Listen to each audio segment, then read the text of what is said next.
All right, traders, welcome to today's recap. This is Christian from Hertz Tribeca Trade Group, and this is Tuesday, April 16th. So, we'll start with Netflix. We'll start with some of the names that reported after the close, but we had a lot of movers go on today. Probably, I think you could call it something for everybody. A lot of sector rotation that happened, a lot of things under the hood. If you look at the overall indices today, there wasn't that big of a move. So if you're kind of a casual trader or just checking in a couple times during the day, you probably were like, S&P really kind of, not doing much today. Finished up just under 10 basis points.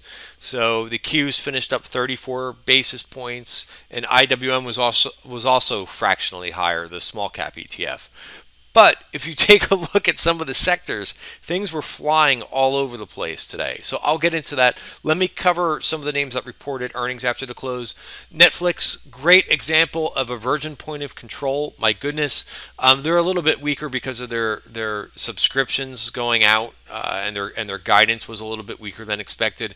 But they're basically back to where they were earlier in the day. They were what, up $10 today? So they're basically, Netflix ran into today's report with a couple price target raises that it got pre-market. So really not that big of a move. But look at this virgin point of control. And if you're not familiar with these, you could visit my video on March 28th on YouTube. The first thing that I talked about in that video was earnings, but I spent about 10 minutes talking about virgin point of controls. What are they, and why they're interesting.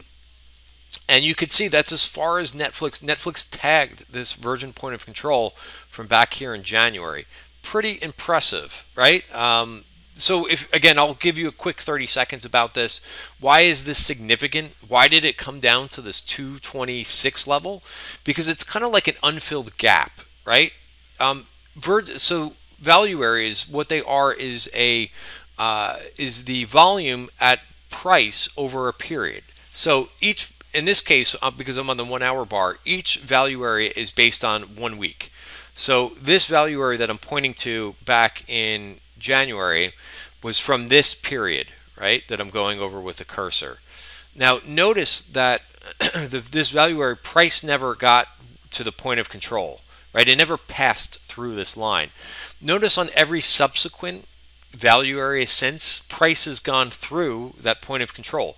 So it went through it here, it went through it here twice, it went through it here, here, it just barely touched back on March, the first week of March it looks like.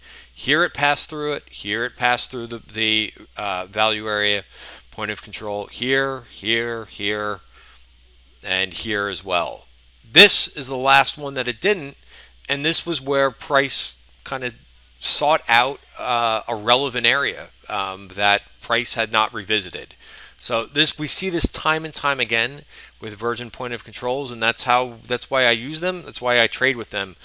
Very impressive. Did I buy any Netflix here on the lows? No, I didn't see that there was a virgin point of control down here, but not that I would have stood with an order down at 325 anyway.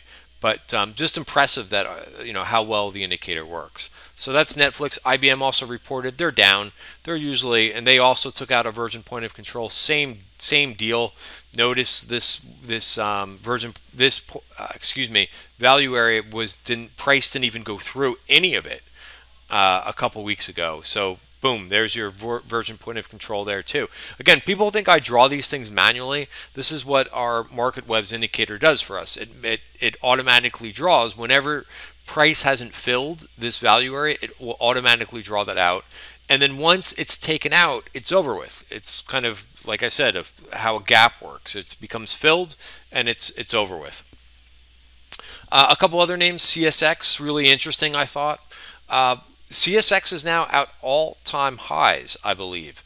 So very interesting. I was in a CSX trade a couple weeks ago, and I was in it until the first broker downgraded it. But just to give you an example of how these brokers don't always know what they're doing, 2 downgrades in CSX about a week or 2 weeks ago.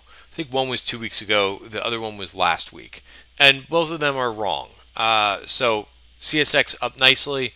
Again, another, if you're bullish this market, the rails doing this, breaking out to all-time highs, really tough to kind of sit and be bearish. If you see rails breaking out to 52-week highs, I don't know what would really kind of compel you to say that's bearish. It doesn't mean you have to load up on risk, but I don't. How could you possibly think about getting bearish when you've got rails breaking out? That's not a bearish indicator. I'll talk about some things that you can maybe make an argument with today's sector rotation, but I think that's not one of them. Also, UAL's another transport name. This does have a version point of control, I think around 89 on the daily chart. Notice that's not going to update on Thinkorswim. They don't update after hours price action there, but there's one around 88.50. So I would watch for that to be a target. And that's basically how, if I was long, I would be looking to take some off here. Another one that we noticed today was in Western Digital. Western Digital very close to this version point of control. That would be a great place to take profits, in my opinion. Okay, so that's a couple names that reported earnings. It's going to get crazier with earnings season.